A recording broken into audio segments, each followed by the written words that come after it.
cả lo nó là cũng cho biết một cỡ nhớ tuần đời The Gospel of Luke chapter 17 verse 20 and 21 mà người Hà nói tiệm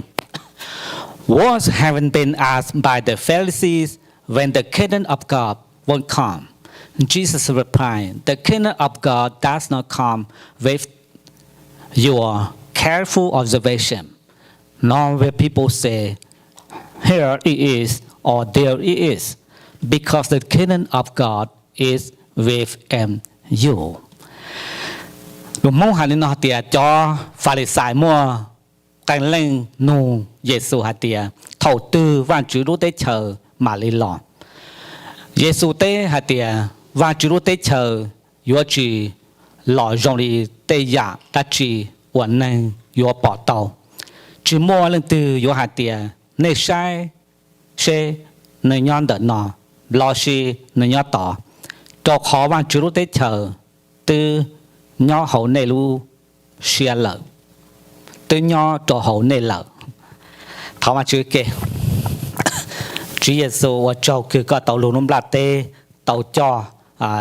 lần chỉ lúc tế chờ lúc khen điện lu bé xa li tàu nó có lu xua ha tàu chu sa thọ cả tuần chụp đi khá bé nu nữa thọ có tàu có mang một ít gì ha có bé cứ có hai nâng tàu có mong đợi Chúa Giêsu có đúng bé Amen.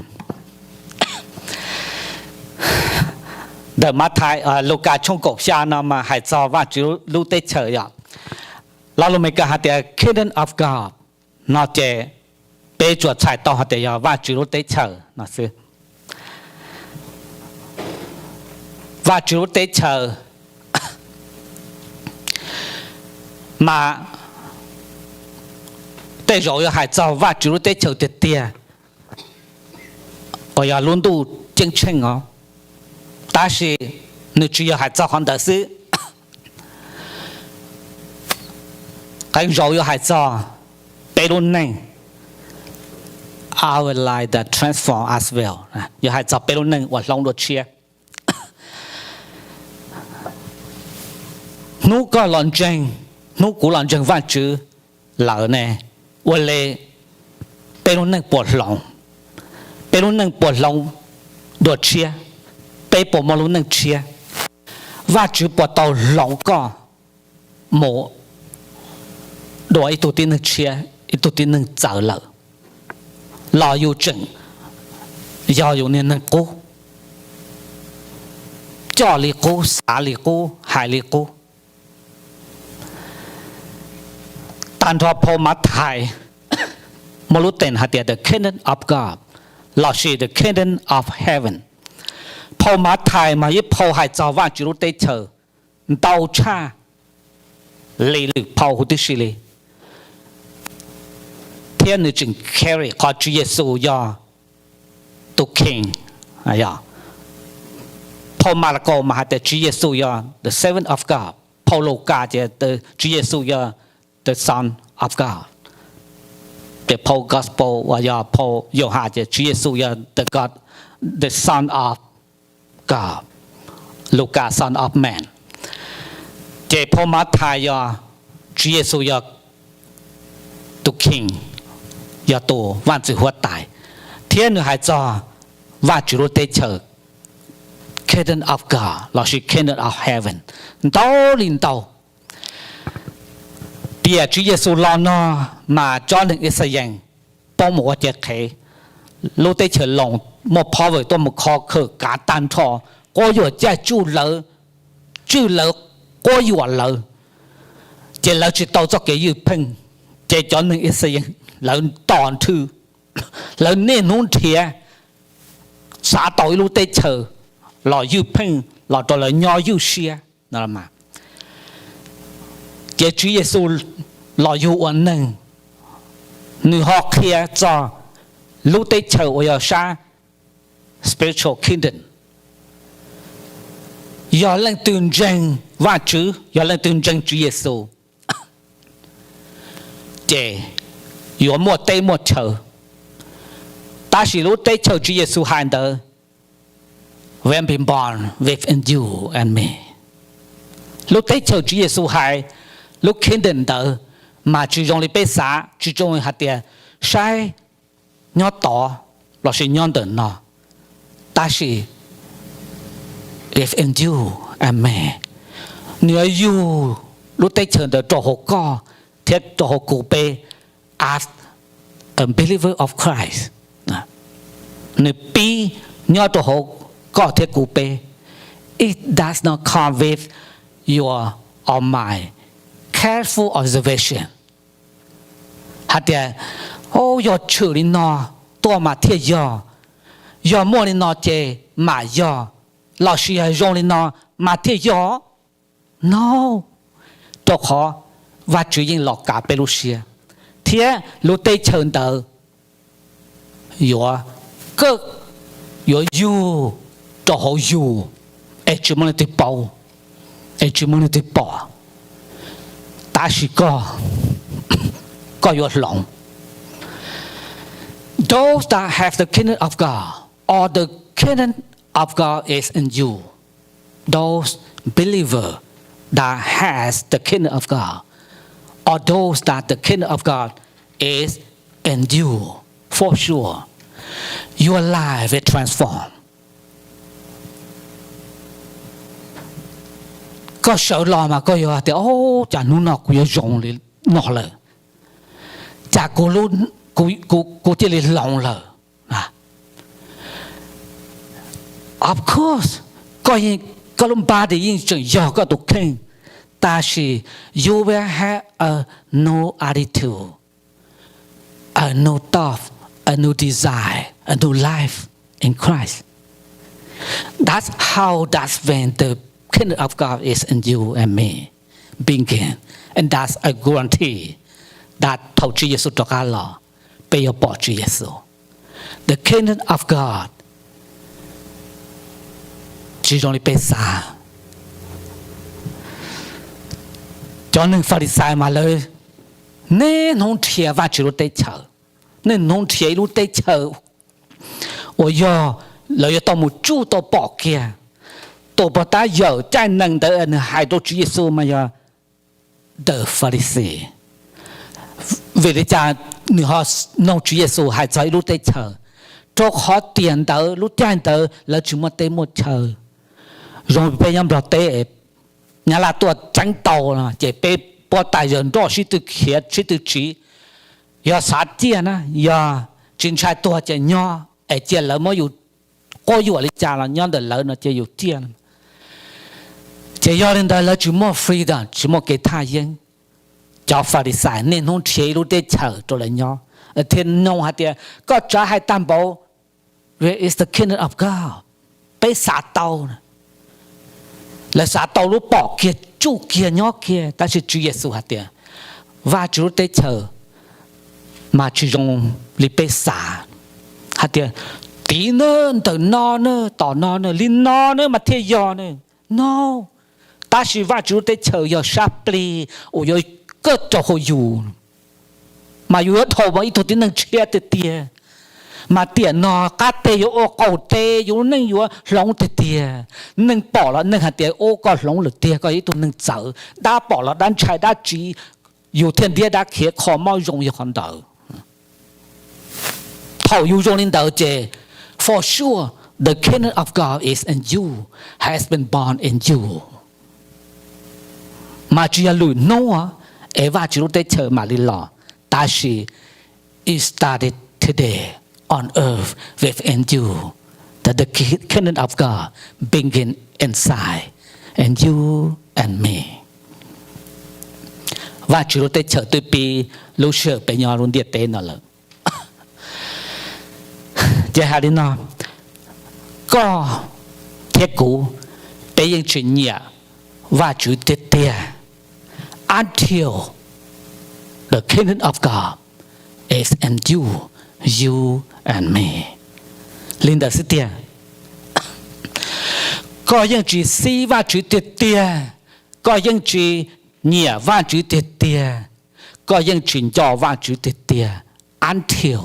và chữ tiệt chờ sinh cho có những chuyện lâu và chữ tiệt tiền, có những chuyện experience và chữ tiệt tiền. coi như chỉ bảo và chữ tiệt có giờ until the kingdom of God has been born in you cho thọ và chữ tế chờ từ sinh cho hộp cò mua cho nhau cho hộp cò là và lúc quốc hiện ở còn thầu trong chuyên cái cầu xa hạt tiền is anyone is in Christ he is a new creation the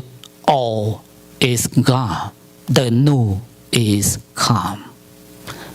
linh đạo sức tiền giờ lên từ nhỏ cho Chúa Giêsu tiền có giờ ý tu nâng chia the old is gone nhiều giờ cũ bảo lỡ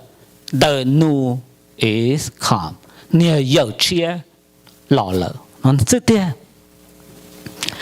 chỉ giờ dù mua Chúa Giêsu lúc khen đàn tiền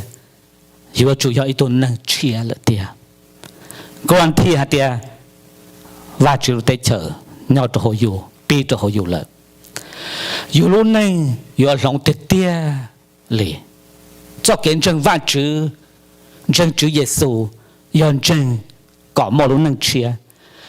cho lên cho tổ lòng chân và chữ en chân tế tia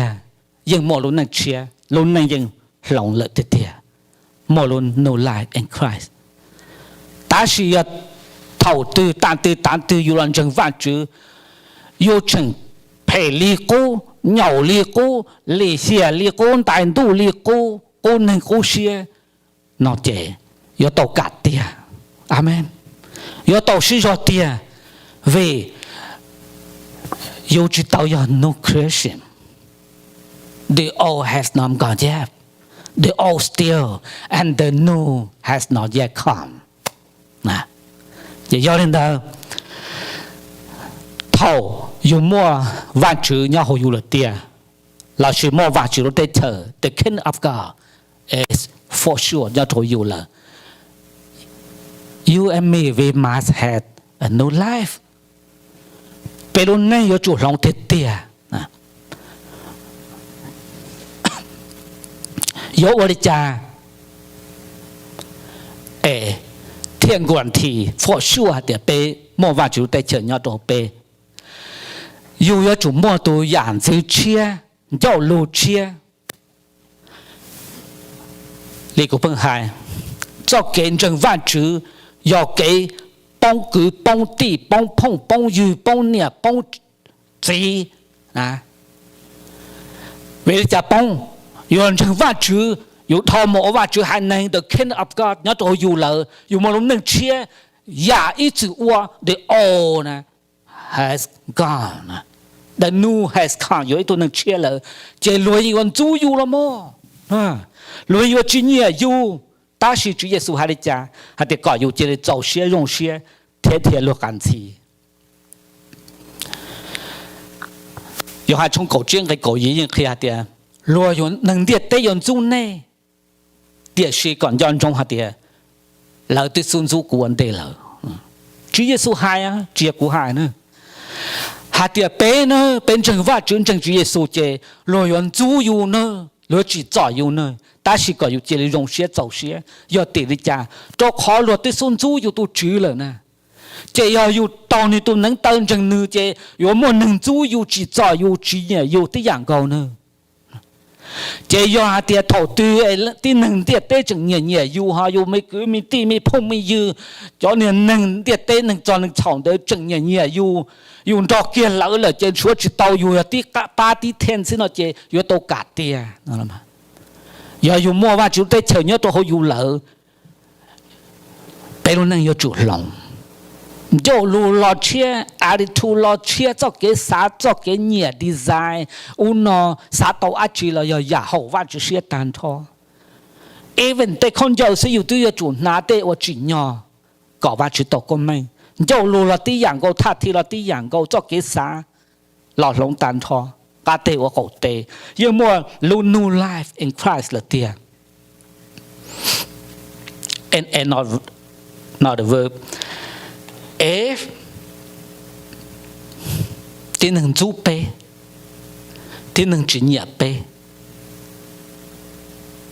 thế nên một bé trò bỏ chêอยู่อีสื่อยอตัวอยู่ตัวอยู่จู่อยู่เต้นหัวกิ้วตีพงอยู่อาศัยตาสีโถอยู่หลังจังหวะจื้อจ่อเลยเจแล้วจีจ่ออยู่หลังจู้อยู่แล้วว่าเพจโตอยู่ it is a guarantee that the kingdom of God is in you 这里用些走些 no ตัวอย่าไปจ่อ些ตัว for sure ไป要全都正清耶稣要ต่อไปเดียวnhưng mà thầy trong chuyên cái cầu thầu Chúa Giêsu nói nên nhau nửa hai lần nó blessed are those who are persecuted because of righteousness for there is the kingdom of heaven linh đạo sư tia tôi trâu chỉ rõ do vì nửa xã cầu hậu văn chữ xia để for there is the kingdom of heaven và Chúa để chờ tới nhon đời thế trâu lo chỉ rõ na thế trâu yun du lo chỉ nhẹ na sao bây giờ chân do yêu chân trâu luôn nhẹ lo khoa cho nên năng chân cho đa yêu thiên lợi chân nhà tí ten tí ba lợi chân nhà nhẹ yêu ha yêu nên nông do lợi qua tàu kê nó chè yêu tàu cả tia nó mà mới rồi của một bữa của cho cái tiền nhớ trong mừng xe sợ lo là chẳng cho đa này bé mới tu sự cả thua cưng câu ta suy lỡ gì chứ sợ lo chứ cha tàu trả sự cả lo nhiều coi tu chúa nữa bao con này chỉ nó mà có chúng mà hơi chỉ control trên năng nó có chỉ buộc chúa mà sau có tiền không hát tàu mà hay yo yo xưa trả lên nó lên đuaอยู่nữa hay yo yo chân tam họ là ô cá là chỉ mà sợ mu chỉ tàu tệ cho thua nữa tàu trả nữa mất tệ sự cá lo gì có đại nhân tàu sự tiệt kia phòng kia nè yo chun zoom bông đó that means the kingdom of God is in you and me但是头对整保洁用牙莫去起折整，如些整么就高中了这越都改变了。有人要的万主了，但用到只保的都有个，但用自家，但用大众，但用乌诺，到炸个多个错个，就我的家里啊，老那些整每天呐。ต่อการเราเลยเจนึงเดอจิตเราลงยอกี้สิการเราเยี่ยมเลยชัวอาเดียจะเลยจอยตัวหนึ่งจะเจอตัวเต่าจ่าเลยตัวปืนคนเลยชาติเดียสิจีคอนเดียวตัวเลยหลังจากตัววันจูไม่รอเนี่ยซื้อmộtปืนเขาไอ้ยิงที่จังจอดาเจแล้วบอกชัวไปเพ่อาเดียวิ่งไล่พอวันถูกกู้หมู่เขาเนาะสินะเอ็เนี่ยมาเจอวันนั้นเนี่ยจนเนี่ยด้านนั้นจิตเจ้าเสียสิว่าลูกกูหล่อแห่งตามบ่อเนี่ยจะย้อนเดิมไปจนจังเจ้าเสียจะจักเกินจังว่าจือเนี่ยเราอีโยหาช่องเชียงไปกบไปหาเตียไปจนจังจีเยสุจะไปที่เต่าเจ้าเสียนได้เธอหมดอีสีเหล่าเนาะ只要正月到啊，可能那么奋斗比较少了，就做开战争了，碰就说还早，但是只要下点路农比多比嘛都做些因此啊 ，the kingdom of God start 头被人正万子，做些因此就对摸都背了啊，就被对到了呢，就被 exercise， 我路能比头被人跌跌呢。我luôn nên dùng để bê tự nhiên tụ chân chân lợ chỉ mong là bao chỉ mong là bỏ ta chỉ you and me bê chọn chân văn chữ let's begin luôn nên我tự nhiên tụ chân chân lợ nè 我luôn nên我bê tự nhiên tụ chân chân lợ 我luôn nên我bê tự tạo cho sẽ ít gì lợ đâu khó tụ chân văn chữ nè nếu sợ tua lợ lọ nếu chẳng chết chia họ tỏ chiến tranh vật chữ này giờ chia là tiền tua là thế mình chuyện cho mới rồi Elisa nó rồi Elisa đi tua cho bị chơi gió bắt xa có ta toàn giết sai taแล้วคือตัวหมูเอไอตัวหมูจอนเดอเยอะ小要我的家多到特装的，ili沙龙家呢，罗新岛是多多，8年都招待客人的多的帮带龙家呢，用的多的就小整接给了，小整肉，那不都够这样的天。mua hơi chìm bảo á, ít tuần chân vắt chữ, mua phao rồi nè, tự qua chia á ta nè, nhiệt tua một trâu kia chừng 6 kia sẵn chu nè, sau mỗi lượng đây vào qua thì bé chọn chân vắt chữ, giờ bé tua lại là tia bé chừng chia, bé lò hậu đợt bầu, hơi chữ đợt bầu để chia mà bé chừng lò lúa nè, này bộ trâu xia nè. So bây giờ chân vắt chữ start living thảo bé ổn định nhỏ ở bé ổn định dùng để bé từ nhỏ trổ vắt chữ lúc tới chờ là thì let's make a commitment make a determination chỉ sẽ hạt để tu chữ cuối chữ ở chữ tàu luôn nên dùng chỉ nói là tàu cuối ở dạng nó đâu có cuối ở họ xa sĩ cú chấp bằng sự my gift, my talent, 我一花这个用到个 ，and start doing， 啊，谁有这本事，从年头我都有，他有这能事，但是我也去不到完成 ，and 付费看到，从来还去我呢，看到我主要做些到北韩，北江城我主。bây giờ mù face luôn tu chân chân tận đây nọ chuyện chân tổ luôn địa tây nọ nông sản nông cả nông nọ ta kỳ xưa bây giờ chân văn chữ bây giờ kiến chân rộng nọ giờ mù tổ luôn tu chia tây chia tu cả cái tổ rộng bây tua bò tổ thái tổ mì cảประเทศที่3ที่นอbây giờ mù tổประเทศที่4我要luôn tu chân chân thảo cho nên ít sai những yếm mù đồ lúc đấy chờ rongวันนอกวันhậu rongวันนอกวันนาtạo đấy chờ NG ít khi tàu lắm mà luật trả tiền lúc đấy chờ tao mà rongวันนอกวันhậu tiền giờ thì cho nên ít sai những mà cho ya cho chi cho nông ya nông chi rong yếm mù yêu đồ tao cơ hạt tiền đấy chỉ mà chính động chỉ chế或者只用个干嘛了。只可能我做这嘛了，我可有天下是对家我干呢用做到得求用我闹我好，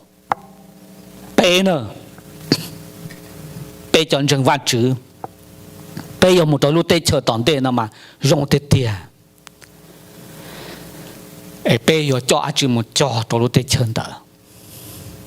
得求的只用要做这到除魔。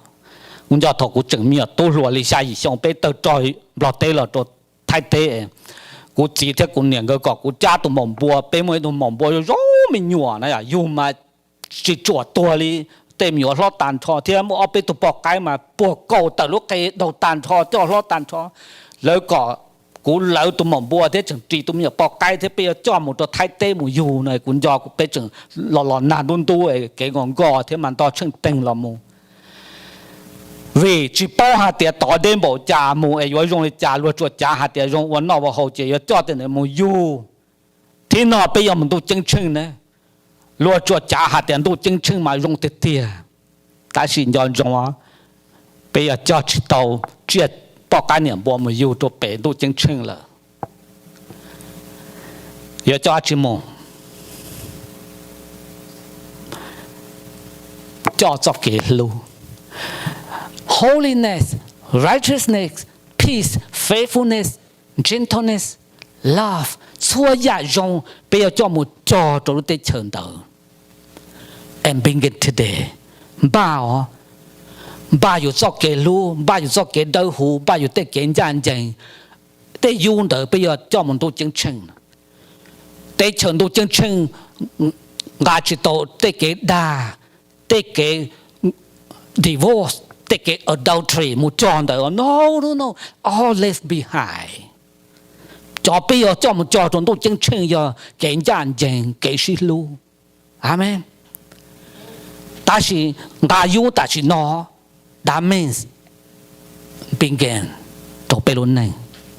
exercise, nên nó practice ủa có bé mua cho yun để yếm mù thế chỉ nhiều họ bé ăn gà một tuần đủ chân chân nên bọn đó cũng thế ok chỉ do lên đợi và chú tới chờ yêu nhau tàu cho họ yêu yêu chủ thọ yêu chủ chọn van chữ tiền thì van chữ tiền làm để điều tra bản sự hạt yêu ít chỉ chế ít nhiều chế yêu ít một bản sự thì cũng chẳng nhận và lúc cũng chuẩn nốt spend a quality time with God talk to God pray to God cho Chúa Giêsu cho van chữ khó đỡ lâu khóอยู่ว่าทอมวยตัวตีนึงเชียหมดนึงเชียฉันจะไปทอมาเจออีกแกChúa Giêsuก็เราลุ้นเดียเตอย่าอีขอว่ารงเตียเลยchỉ mỗi ít tuอย่าหมดปังสื่อเลยก็ไอ้ว่าจ่อเรื่องจีจ่อเกลูกเกเจ้าดีหลอดชีเปก็หลอดชีเปตัวว่าก็ตุงโกญาว่าอย่าเปิ้นเจงอย่าวิก็จ่อเกตัวฉานตือหลอนจัวเปตเกเฉานุ่งนอเปทอมัวก็หายนั่งละไอ้ทอก็ลูเปตัวเปเตจ่อเปจ่อหกเกดาวโจเปจึงดาวลุนเดียเตชินจือตัวจ่อเกนอกเกโฮเกเพยองลุนเดียเตเปจึงอย่าตีนึงเจอหยวกเกเจอวัวเพทอก็รัดสิตัวเปทอก็ป้าเปก็เปวัวต่อยตูรวยตุงโกญาตูเจต่อตุนตัววอเราชียงลุตั้งจึงอย่าจีต่อต่อนุ่งก็จะกะลอตูจือก็เป็นบ้าเปตุเข่งก็เปอยู่ได้หูก็เปว่าตัวหนึ่งจงก็เปมั่วจะเกินจริงปุ่มบอไอ้เท่าชื่อเยซูก็จะกาลอก็เป็นหนอก็รู้ชัวที่มั่วฝิ่งมันย้อนดูเจนเชิงเขาเชื่อเต่าจงชิปเอาหาแต่นุ่งตัวก็จะกาลอเวลุนเดียเตต้าต่อมั่วเกกุนทออาหลอกนึงตามเบาทงเดียเตเฉยยอดได้ยอดเจจวนเขาว่าจ่อชิ้นเต่าชิ้นตัวจังนอนจังจือก็จ่อลุยยังเขียนยังมาไทยช่วงนึงก็เปล่าหาแต่ยงก็ได้ถูกป้อนเนี่ยปีมอปลาอยู่มันอยู่chỉ bao tiền không từ có được ăn lò, có xã có bê chùa tu, ở trong rừng có chỉ thế chỉ sau chùa rồi, ba có chỉ ở luôn này, tao không có được ăn lò, giờ lên đời tu chỉ bê ở chỉ tao chùa ya, bê ba chỉ tao bê tu khen ta chỉ làm được văn chụp tao hú, tu ba ở ba bê ở tao, ở con đùa bê sau bê tu rồi, vấn đề có chỉ tao, có bê ba bê tu khen có chỉ tao không có được ăn lò, bêย้อนจากโมว่ามุเจทอกันดอนดาเป็ดสัวตูตุ่มย้อนเดย้อนเจกัดสัวตูนอก็รู้ชัวทอเป็ดว่าเขาหรือทอเป็ดจ่าเชทอเป็ดย้อนเขาว่าเขาเจก็เป็นจอนรุ่งรงว่าอยากรงเขาก็เชียร์ซื้อจอจังโมเวกเชนโมเกเดเลยทอก็รู้เลยจอเลยซอเขาเกก็เลยรู้เชียโมว่าชีเกลอยเจแล้วก็เลยจอดจะก็ชอบว่าแต่อยากเจ้าทอว่าจีเขาก็เชียร์ไอ้ทอเลยจอกันหรอก็เลยจะว่าจะเจกันรู้